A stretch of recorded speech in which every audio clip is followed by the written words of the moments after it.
This is Teacher Sharifah. How are you? I hope everyone in a good condition. Before we start our class, let's watch a video first. You don't like rain because you have to stay inside your house.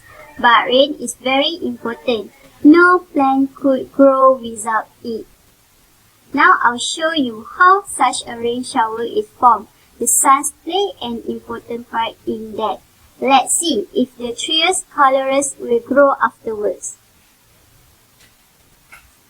Because without the sun, there would be no rain either.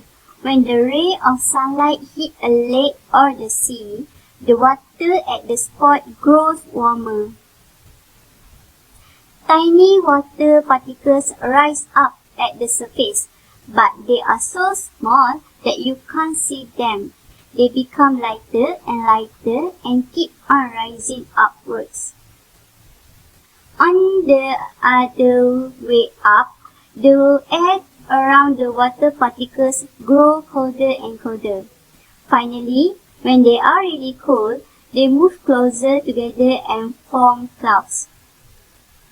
More and more water particles join in form below, until the cloud is so filled up that the particles snuggle together into small drops.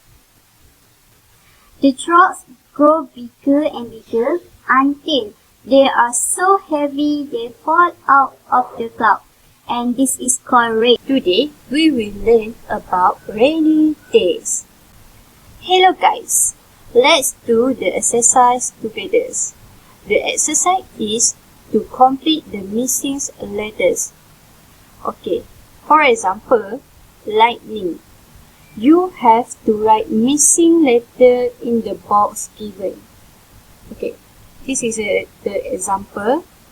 Okay, you have to write I, G, T, R to make a sentence. Okay, and then